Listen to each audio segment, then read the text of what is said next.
Hey there, nerds. Jimmy Palmquist here with fellow nerd Chase, and we are going to talk horror. It's obviously the month of October, and last week, if you caught the podcast, Chase just stuck a dagger through my heart when it came to calling classic horror films old in the 80s. Chase, take it from there. Yeah, so at the end of that podcast, I was saying that they were probably going to fire me. It got pretty close, but, I convinced him, give me another chance. We So put him in I'm the still death here. maze, and he survived. Pretty impressive, Yeah. really. So it was pretty brutal. So we just So what are we wanted going to talk about this week? to talk about horror. We can go back to the what do you want me to call it? The heyday, the classics. What's non-offensive? Well, it's funny that you say that because it wasn't that it was offensive. It's just when you said classic, I'm going back to the ones that my dad recommended to me. So it was like Rosemary's Baby, Okay. and even like the Frankensteins. Those and are classics though too. Well, and it was funny because when you said that, I'm like, oh, cool. And then it just clicked in my head. I'm like, wait a minute, Chase's He's of talking a about different my generation.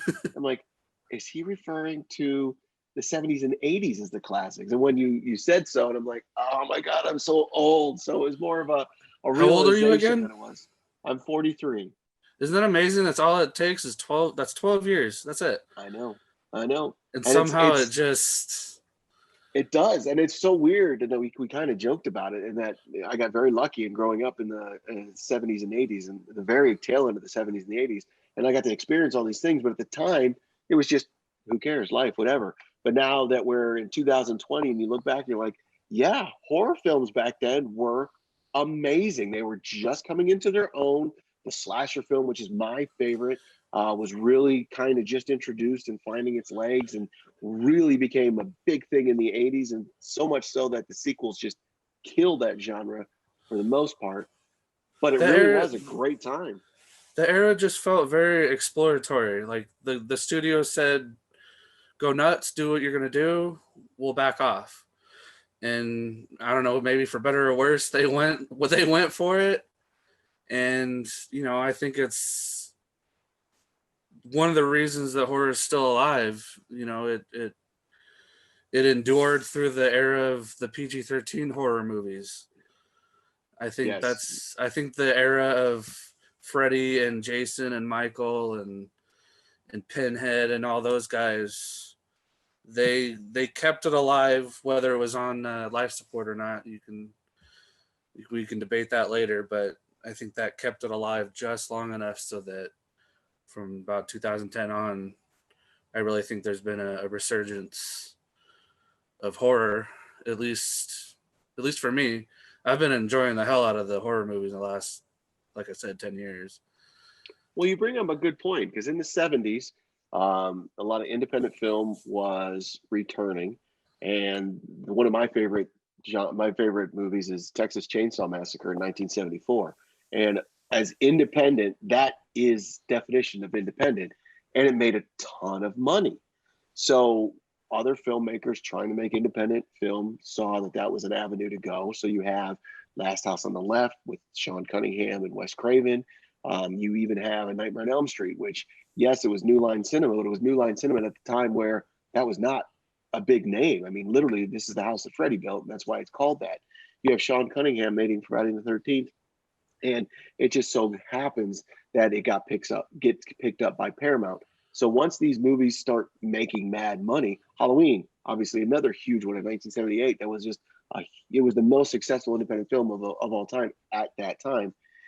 You make these movies, and the studios see, wow, we can make money off of this. So then I think it left the hands of these independent filmmakers, like you were saying, that were free to do whatever they want, could push the envelope. I mean, if you've seen the original Last House on the Left, you will feel those emotions as you watch it. It's horrific. It's not necessarily horror, but I could even go in, and we've had this discussion before with Mad Max and The Road Warrior. They're just very cutting edge films, and they're very violent and the hard R rated. But then as the studios got into it, they're like, oh, well, we can make money off of this. But you know what? We can make money if we open up the number of people that can see this. So we are going to go to the PG-13. And granted, when these earlier ones came out, there was no PG-13. So you have like a Jaws, which is rated PG, which still cracks me up, or Gremlins, That's which such an is R-rated movie, right? oh, Wouldn't you agree?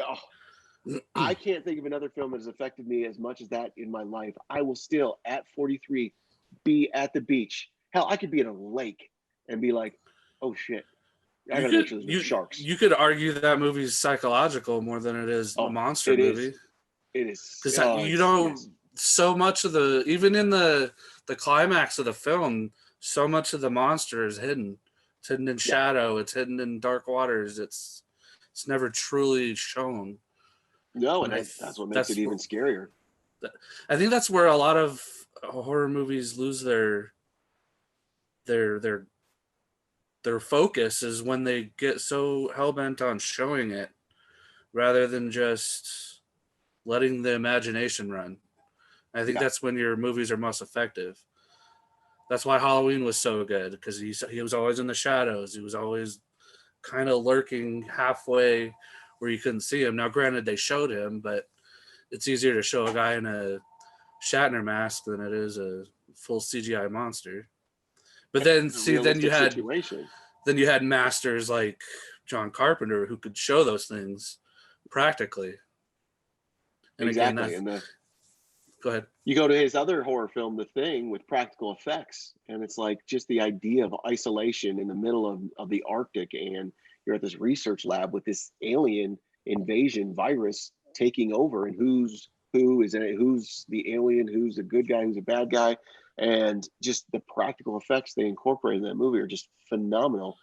And it, again, like you were saying, was dark, low light, blue light, creepy. You didn't know what was going on, and that's to me one of my favorite horror films. I think that's a prime example of what works and what doesn't. If you look at the original, or not the original, but the Carpenter, because there was one before that, right? Yep, So old it's the one. Carpenter, and then you look at the one that they made. How long ago was that now? A little over 10 years ago.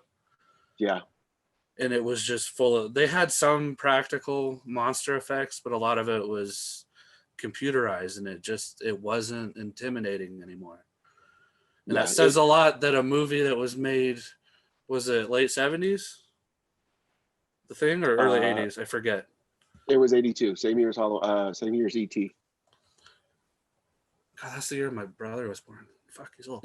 Anyway, yeah, it says a lot that a movie made so long ago, well, not that long ago. Sorry, Jim.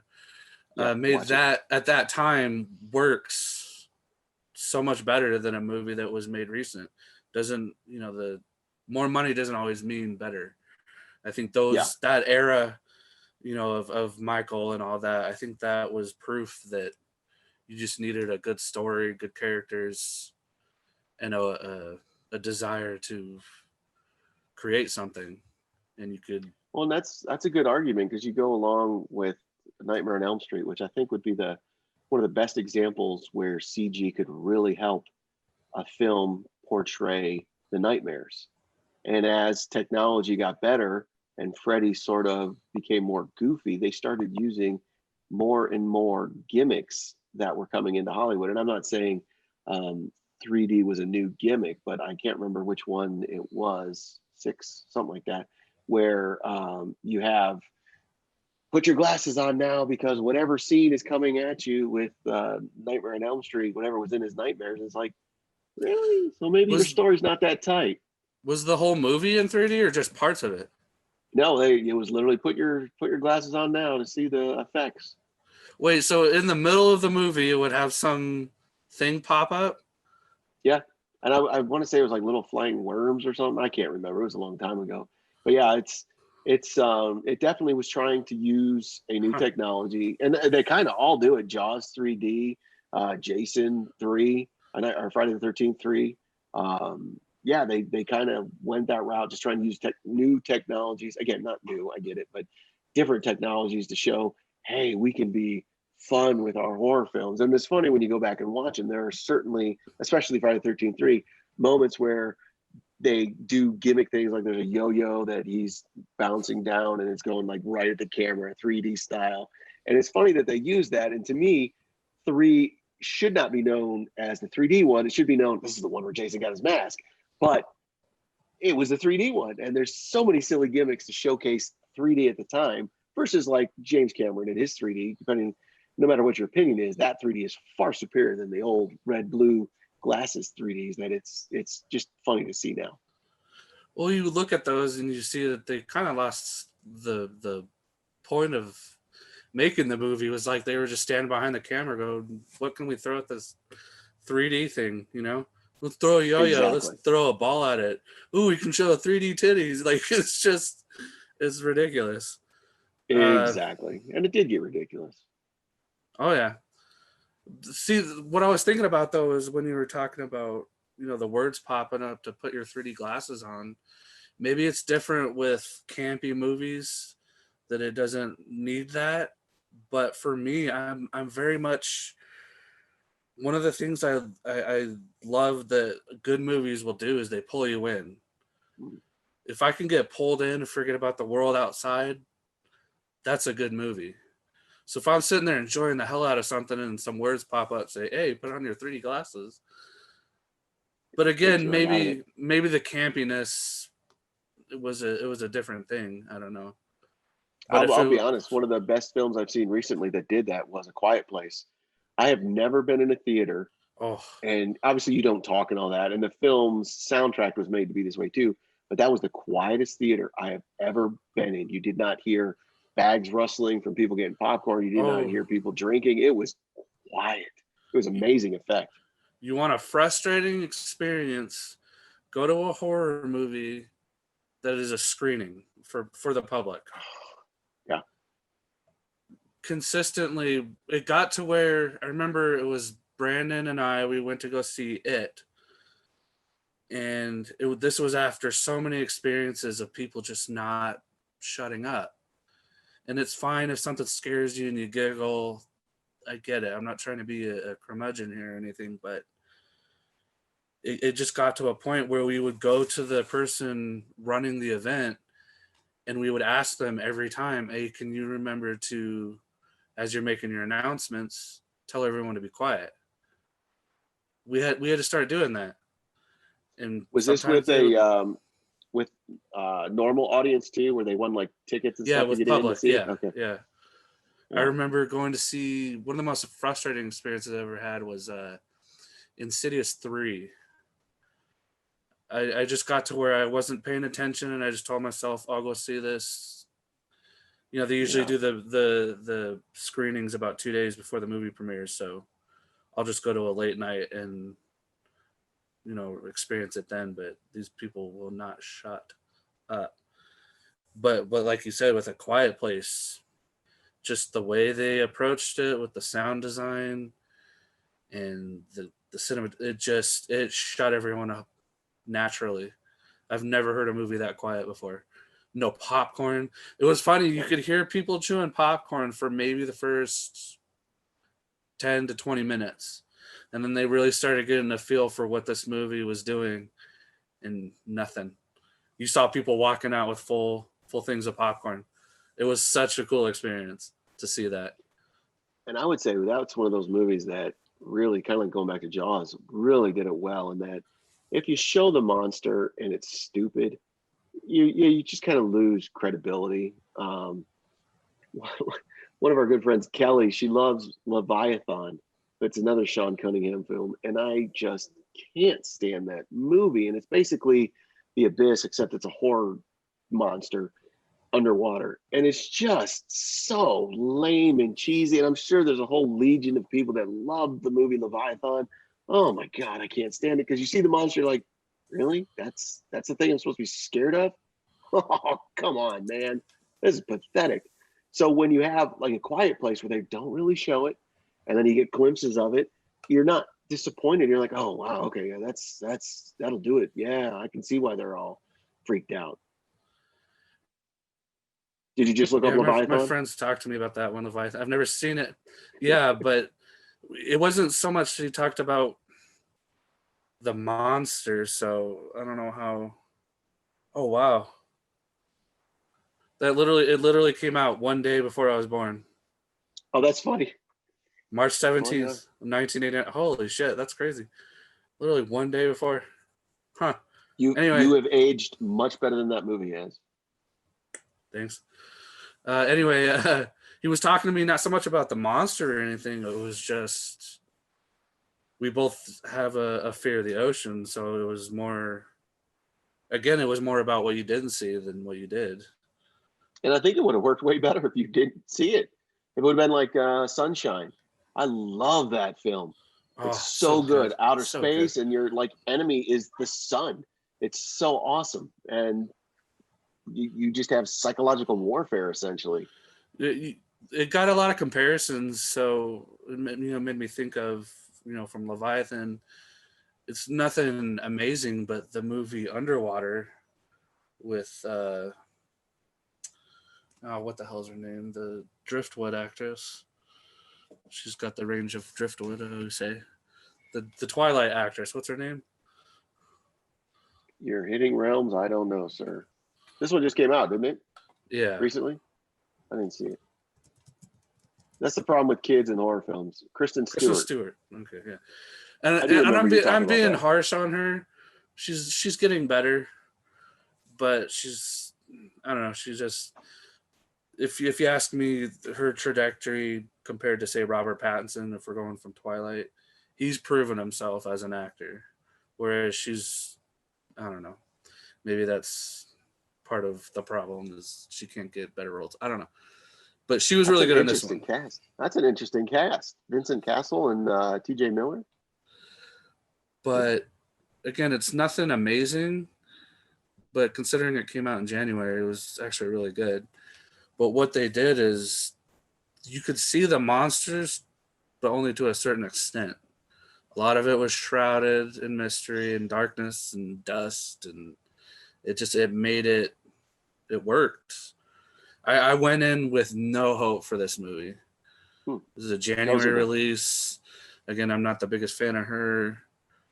It didn't have anything going for it in terms of that's the best. enticement and That's the best feeling though when you're watching a horror film and you have zero expectations. You're like, okay, let's just do this, and then it and shocks the hell out of you. You're like, wow, that was good. I enjoyed that.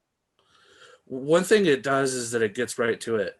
Within the first, there's this really cool long one single shot where it kind of in the middle of a four-way split off hallway, and it goes around the whole thing showing you this underwater base, and then it goes into this bathroom where you see her character brushing her teeth, and then you start seeing everything shake, and it gets right to it within the first 5 minutes. Within That's 5 minutes, cool. shit's just going off, which I think really the movie really benefits from it in That's that way.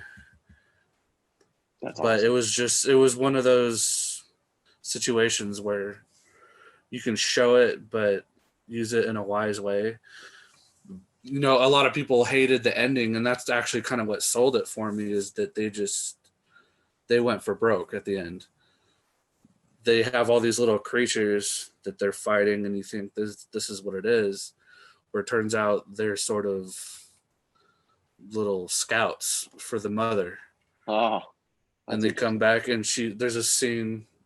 I don't know if you care if I talk about it, but it's You're been out for fine. a while now. She shoots off this flare underwater, and it lights up the area, and this skyscraper-sized uh, Lovecraft style monster is just sitting there looking at her, and you can hear it growling, and you're like, "Holy shit!" It was so good. It was so good. Well, that's I'm cool. I'll have to sitting check here it out. going, "Huh, this is working for me." That's It awesome. was well made, but And that's one of the things I appreciate now with all the digital platforms is one, we get introduced to a ton of films. So the downside is a lot of them suck. But then the flip side, you'll find those gems like Netflix. I was just scrolling through. One of my favorites was a movie called Hush, which I'd not heard of. I don't even know if we got a theatrical release, but it's about a Mike woman Flanagan. who escapes into her like getaway to get away from the city and all that, and she's in the woods. So you have this sort of Friday the 13th era setup, but she's hard of hearing, and so she's just trying to escape. I think she's a writer, and somebody's there to terrorize her, and you're now in this world where you're being stalked, but you can't hear, and he finds out she can't hear, and you're like, this is crazy, and it plays out so well, thoroughly enjoyable. Would you say you're a fanboy of any horror directors? Like just one of those directors where you hear his name, he's involved, or she, and you go, yeah, I'm in. I don't even have to. I'm sure if you started saying some, I would be, but I would, to be honest, it's one of those things where, because I grew up in the 80s, it was more of an engine that was running, not the director. So like, as I said before, I absolutely love Friday the 13th. I don't know why. I 100% know they're cheesy and they suck as far as storytelling and all that. And it's the same story across every single one of them. But for some reason, I love the franchise. So it was more of, I would go like Texas Chainsaw Massacre. I fall for it every time. They've not made a great sequel ever. The remake was okay, but they just can't do a good one. But every time I'm like, oh, there's a new Texas Chainsaw. Oh, I'll go check it out. Let me see. And invariably, I'm disappointed. But so I would go for the franchises, not necessarily the directors. You know, I wanted to talk about that earlier about Texas Chainsaw in particular. As classic as the original is, something I always appreciated about all the other ones, even the remakes, is the set design. Because every time, no matter how awful the movies are, there's just something about that series. It makes me feel like I need to shower afterwards. Everything's so rusty and dirty, and you can just tell these people haven't bathed in years. And again, it could be the worst movie, and most of them are, except for the first one. The original, excuse me. There's just something about when I watch it, it makes, it's disgusting. And I think that's a testament to set design and maybe, practical. Well, I was going to say practical, because I know the first one, if you ever watched the making of, it was just a horrific experience. It's that's what I've heard. Super hot weather in Texas. Poor Gunnar Hansen with his Leatherface outfit and apron and clothes, just sweating his balls off with the same clothes day in and day out. It's gross, and everybody getting tense and angry at each other simply because of being on set and being in those situations. And it made it work. The sequel, I did not like it when I was younger. I have an appreciation for it now, and I'm disappointed. That's where Tobe Hooper wanted it to be. He wanted more of the comedy horror, which I don't think would have made sense for the first one. Like, if that was the first movie, I'd be like, no, I'm not into it. But now looking back, I'm like, okay, that's okay for a sequel. I've always heard rumors, and I think now it's been verified that the third one, called Leatherface, there was a director's cut somewhere, and the studio forced them. It was like X at the time, and the studio was forced to cut it down to something that could be released in theaters. I mean, it's got Viggo Mortensen in it. Come on, man. It's got to be something going on there. And even the one that we got was okay. But I really think someday I want to track down that theatrical or the director's cut and see what that's about. But yeah, it really, Marcus Nispel kind of, I think, reclaimed it with the remake and made it at least entertaining. I enjoyed the remake to an extent. Yeah, it had a good tone to it. I really, one of the best things, because they, obviously retold the story that we see in the first one for the most part. But the one that really got me is when I think it was Leatherface. I can't remember which one came out, and he's wearing her boyfriend's face right to her, and I'm like, damn, I've never seen that before. That's fucked up. I love it. Cool. And that scene just really sticks out to me as nice. And then I thought the beginning was pretty good. It has my girlfriend, my crush. Oh, I forgot her name right off the top of my head. Shoot. But that's more of a psychological thriller one that. Which one had McConaughey in it? That was 4, which is just embarrassing, and it had Renee Zellweger. Sorry, real quick.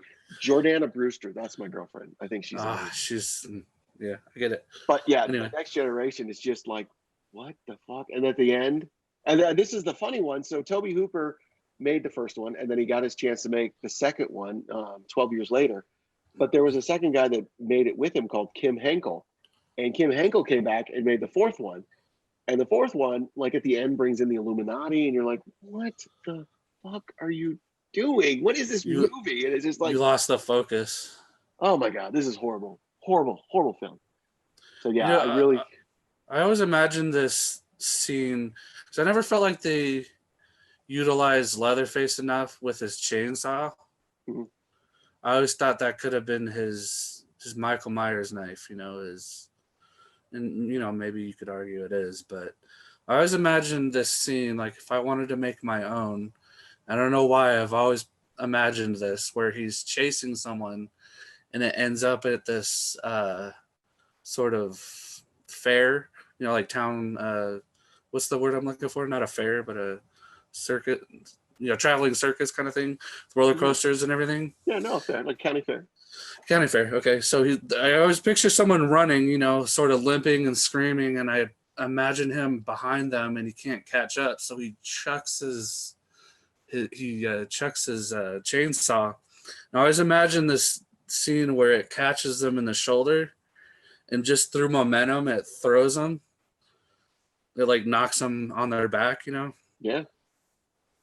I've just always imagined that they just never utilized the chainsaw enough for me. Well, and that's where And the he was film so does have, strong. yeah, and they have some iconic imagery with that. With I can remember in the first one when I don't remember the character's name, but he's searching the house and he Leatherface opens the metal door and just hits him with the hammer right on his head, and he's like still shaking. You're like, that's iconic. And then when he puts the girl up on the meat hook while she's still alive and she's like reaching back, you're like, Ugh. holy crap! Whoa! So I mean, something like you just described. That's exactly what Texas Chainsaw Massacre is known for. Just these horrific images that just stick in your brain and freak you the hell out. Just I always imagine them screaming after it, and people just standing there and watching. Mm. And he just grabs them by like say the ankle and just drags them off into the dark. Everyone's And just what would you do? watching, Yeah. and then as soon as he disappears, everyone's just kind of looking. Okay, and they start throwing darts at the balloons again. The rides start going again. Well, Like anymore these days, you wouldn't know if that was real or fake. Like, are they doing a show? Are they goofing off? What are they doing? that's why I thought the premise of I think it was called Haunted. The was it Haunted or Hell Park or something? I forget what it's called, but it's supposed to be these kids at a horror park, and everything starts turning real. Don't know that one off the top of my head. So the people committing these acts can blend in with the fake stuff. I thought that was a pretty good idea. That's a cool concept. I just don't think they executed it well. Yeah, and that's definitely something that horror films just you might have a great concept and it'll like when you see the description. In fact, the one that got me, God, Chase, I'm so sorry. I don't know if you were able to experience this, but in the 80s, you would go to rent movies and they'd have VHS tapes. Hell, they'd have beta tapes back when I was going.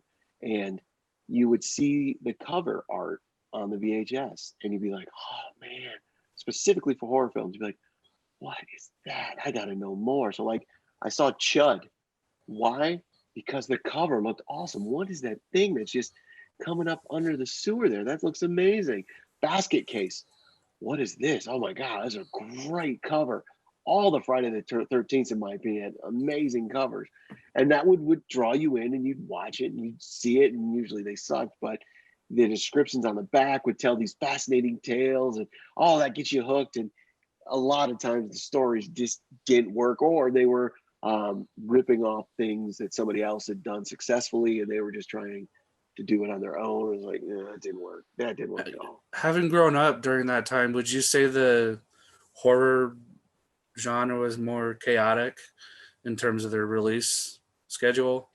Was it just sort weird. of throw everything at the fan, see what sticks, or at the wall Yeah, and see what sticks?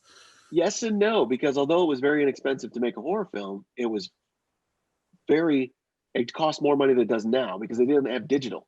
So you were still making things on film. So it still cost money to get the film developed and have to try and cut it together. And there's great documentaries on how Wes Craven and Sean Cunningham made Last House on the Left, and basically taking their day jobs and then using the film and equipment and all that to cut together things. Because I think Wes Craven worked in like a newsroom sort of situation, so we had the access to it, so doing it on 16 millimeter film.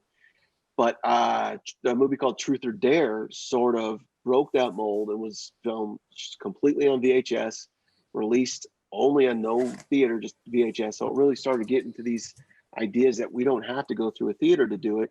We don't have to go on demand. We can get it straight to the rental houses so that video stores can rent these out. So you would go in and see more than we were used to, I would say, but not even close to what we have now. I mean, you figure you've got Netflix, Hulu, HBO Max, Showtime. You have all these outlets for people to put their videos on, and even just YouTube. And so you're able to shoot it with your iPhone. You're able to upload it, put it down there, and it more than likely 95% of them suck. But there's more out there versus, when I was growing up, it seemed like a lot more because you would get it. You wouldn't just necessarily be a theatrical release, but not compared to anything like we have today. This Truth or Dare, what is it called? A Critical Madness? Is that the one? No. It is so bad, dude. Oh gosh. I see a bunch of them now. No, it was it's embarrassing. We're talking obscure then, huh? It was early 80s. I can't even find it on IMDb. Wow. That's never happened. Maybe one of those ones where that's what it was called at the time. Wow. At this point, Chase, it could be my memory's way off.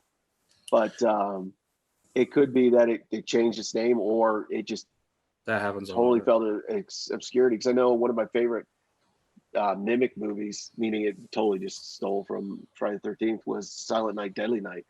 I love that original movie, and it's on video nasty, which sounds horrible. It just means it was banned in the UK. And I honestly don't know why, because it's not that bad of a film when you watch it, especially by today's standards. But it was just some kid watched Christmas or a shopping mall Santa Claus kill his parents, and then he went psycho and decided to kill people as Santa Claus. I'm like, what a great concept. That's awesome. As my parents are wondering what's wrong with me. But yeah, it's speaking of killer Santa Clauses, have you seen the trailer for the new Mel Gibson movie? Fat Man? Dude, yes. I'm so curious what's going on with that. I was talking to my friend. I'm like, I want to meet whoever came up with this because I want to shake their hand because this is amazing. Let's just have a drunkard, just fucking washed up Santa Claus, just bitter at the world, fucking kill people. Like, how cool is that? And let's do Mel Gibson of all people. Exactly. Like, really? That's interesting. It sounds like one of those they're just going for broke, and I love that. Yeah, you're right. It is Truth or Dare, and it looks like they put a description on it. I don't ever remember Critical Badness, but it was Truth or Dare, 1986. So we're talking about, I almost said old school. I'm sorry. I'm trying not to insult you, but 80s, 70s, and 80s era. Yeah. That's sort of had a resurgence in terms of popularity and remakes and homages, I guess. Do you like those kinds of things, or do you wish Hollywood kind of move away from those, leave those alone? How sacred do you consider it, I guess? I'm an anomaly in that I love remakes, prequels, sequels. I think they're fine. Mm-hmm. I also know that 75% of them just suck and aren't worth watching. But every once in a while you get one that's like, wow, that's great. Case in point, they're not horror, but Deadpool was a fantastic movie. Deadpool 2 was just more of the same. I thoroughly enjoyed it. Is it as good as the first one? No. Uh-huh. Did I enjoy it? Yeah. With a golden compass. What's it? Not the golden compass, the golden circle. Gentleman. What's that? What was it? Kingsman. Kingsman. Thank you. I love those movies. First one was mind-blowing. I loved it. Was the second one as good? No. But it was still awesome. I loved it. It's like, if you make more films like that, you're going to make me happy. That's fine. So, yeah, if you remake films that I grew up with, cool. I still have the originals to go back and watch. But if you remake them and I'm enjoying them and it's a new twist or something, that's cool. That's my opinion on sequels. Like you said, most of them are not good, and I admit that. But that doesn't – people act like if the remake happens, the original goes away somehow. Yeah, and it's funny because I know like Blair Witch came out and everybody loved it, and I think that kind of falls in what you were talking about in this era of God, horror just died, and this is what we're stuck with. And it just did super popular, and people loved it, and it broke records for independent film. Fucking And in found my footage, opinion, man. it's like when I saw the sequel, I'm like, oh, I like the sequel better. That's actually I'd rather watch that than the first one. And the first one had it's okay, and it was whatever. It was more of the marketing that did anything. But I think people were so tired of all the sequels building up from the 80s into the 90s that, hey, Blair Witch, it's original. It's like, no, it's not. They just made it seem like it was original. And the marketing and being The able to use social media. marketing team deserves an award. Oh, big time. To Big this time. day, I remember reading stories about people in random cities, not even necessarily anything associated with where the story supposedly takes place. They were finding flyers Yeah. for missing persons for these people in this movie. Yeah, it was genius. That's insane. But it cracks me up because you go back to, okay, and this isn't even the first one, but Texas Chainsaw Massacre. It describes the same thing. This is a series of events that happened in real life. It's like, no, it didn't. But that's exactly what Blair Witch used. And it was like, wow, smart. Way to go. And they made mad money. Everything's based on a true story now. That's why every time you see it at this point, you kind of, oh God. Yeah, and that's why I hate the found footage crap. There's some that do it really well. My son is getting into horror, and he's getting into an age where my wife will allow him to watch it. She hates horror films. It really tears her apart that's something that I'm letting him do. I would have done it way earlier, but you know, you got to bound down to your wife. But he's been going through the classics, as you called them. But he really was curious of Paranormal Activity, and I honestly couldn't fathom why. And I'd seen two or three of them, but then I went back and watched them with him. I'm like, oh, you know what? I love the They actually original. they used found footage effectively. There's a spirit in the house, so he wants to record it, so he's always running cameras. That totally makes sense.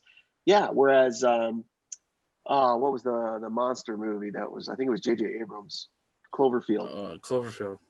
And it was like, why the fuck are you running from a monster carrying a camera this whole time? And literally, I remember the one point where like a building falls and they're trying to cross the building. He's like, here, hold the camera. And then he hands the camera over, still on. It's like, are you kidding me? This is crazy. Now, Yeah, the sequel to Cloverfield is awesome. Oh, 10 Cloverfield Lane? Yeah. God, that's so good. Thoroughly love that one. I was very surprised that they kept the name but completely changed the approach, the theme of it. Oh, 100%. They didn't even have the monsters, really. That was a risk you have to think about, you know. Yeah. Because how easy would it be just to continue the monsters? Oh, yeah. It would sure. have been real easy. But we were talking about resurgence and everything. One of my favorites that really is just an absolute homage to old school, but it also ties into not showing the monster, is It Follows. Yes. That was, man, what an original idea. That soundtrack is just... I remember it was a couple weeks ago. I like to listen to music when I write. It helps prevent the writer's block. And so I was listening to music. I'm like, I want to listen to the It Follows soundtrack. I had to change it. It was stressing me out too much. Like awesome. I couldn't relax. You know, it was like 1 a.m, and I'm like looking out the door. I'm like, is someone coming? I'm like, what the fuck? It was too stressful. But I love the score. I love the idea. You never see it. That's one of those ones where technically you do see it, but it's someone you love or something, like that's fucking terrifying. And that's one of those ones that people kept telling me you have to see. And again, it's been hard to watch horror films because I got little kids. And finally, I'm like, all right, whatever. I just couldn't sleep that night. When 2 o'clock in the morning, I'm like, let's do it. And I'm watching. I'm like, damn, they were right. Because again, a high percentage of the time, it's like, this is crap. You don't know what you're talking about. Watching that one, I was like, I love it. This is an amazing concept. Where you have a evil entity following you. You know there's a way to get rid of it. But what a horrible way that you're passing it on to somebody else. And you know that. And in order to pass it on, you have to do this intimate act theoretically with somebody you know or care about, that's usually who you do those intimate acts with. And you're like, whoa, you're just blowing my mind, man. Okay, evil spirit, you got this going on. Crazy. And that's why you hate the boyfriend in the beginning. Yeah, You know, exactly. The guy, like, this piece of shit. Then by the time you get to the end, you're like, I get it. You know? It very much reminded me aspects of it, of The Ring, where it was like, okay, you have to get somebody else to watch this videotape to fuck them over so that hopefully the spirit will leave you alone. Like, good luck. That's cold, I man. just It's loved sick. that it utilized these characters' relationships. It disguised itself as people they knew. Yeah. The beach scene I think is absolutely brilliant. When they're all just hanging out on the water and you see it walking, no music, no zoom ins, no, hey, look, the monster's coming. You just see, I'm like, isn't that the friend? I thought she was out on the water. And then all of a sudden you just see her hair lift up. You're like, oh shit. And just shit goes crazy. It's such a brilliant movie. And like I said, the music, it's so good. And I like you brought it up, the sound design and that Quiet Place. I can't stand modern horror movies, and this was really bad in that area you were talking about in the early 2000s, late 90s, where the jump scare, that's what you get quiet. I was like, jump scare. It's like, come on, man. We know. Stop preparing us for it. Stop. And I know that it was a cliche with like John Carpenter's Halloween, but it hadn't happened back then, so it was perfect. Now when you do it, it's like, we all know, cut it out. There's this YouTube reviewer I've watched for almost 10 years now. His name's Chris Stuckman, and he made a video that I think it's called "The Problem with Horror Movies," something like that. Anyway, one of the biggest things he talks about is jump scares, and he takes this scene in, I think it was Halloween or Halloween 2, where I forget his name, the doctor. Donald Pleasance? Yeah. Dr. Loomis? Yes, Dr. Loomis. He's standing behind this bush looking up into this house, at this two-story house, and a sheriff comes up behind him and taps him on his shoulder. It scares him. Well, he shows the original version, and the sheriff just taps on him. He jumps and he goes, "Oh, sheriff, you startled me," or whatever he says. He says, "Now we're going to take this scene and I'm going to add modern loud noises to it. We're going to drop all the sound out. Then all of a sudden we're going to have this really loud noise and see how it changes the effect of it." So you rewatch this scene, sheriff taps him on the shoulder. All of a sudden there's this big loud boom, this sound effect. You can't even describe what it is. Well, of course you're going to jump because it's this jolting sound. Yeah. They always drop the sound out right before. It completely changed the feel of the movie just from that one little scene. But then he goes into because I had reached to this idea that jump scares are stupid, just pure across the board. But then he starts explaining false jump scares to true jump scares, and I think a real master of that is James Wan. He does jump scares, but he does real jump scares, and what I mean by that is a false jump scare is when some character opens a door and a cat jumps out. There's nothing to be afraid of. Yeah. Whereas with James Wan, or other people do it, I think Mike Flanagan does it too, but when he does it, when they do a jump scare, there's genuinely something to be afraid of. A good example was, just off the top of my head, Insidious.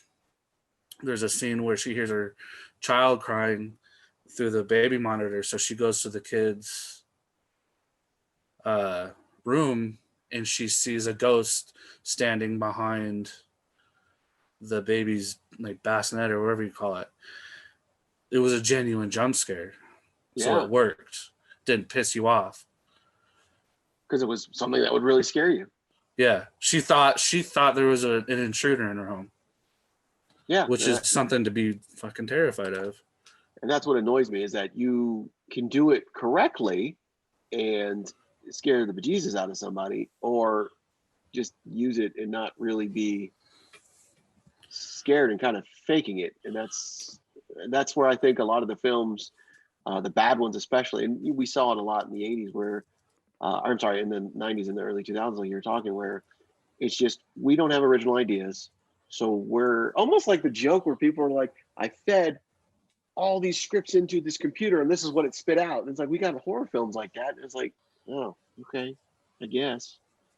Anywho, but so that was our segment for today, where we wanted to talk a little bit about classics and modern day. We're going to get some more specifics. We want to do a couple more of these episodes within the month of October for obvious reasons. And fuck it, Jason, I might do this all year. You know why? Because scary movies are awesome any time of the year. Yeah, But, Patrick. Yeah, exactly. So next week we'll probably talk about more of our favorites, give you some recommendations so you can go watch them yourselves. And you know what? Maybe we'll treat you to some of the new horror films that Chase has, and maybe even I'll throw in some classics. Well, you have to come back and see what we do. But from Chase and I, everybody have a nerdy, scary week. See you, everybody.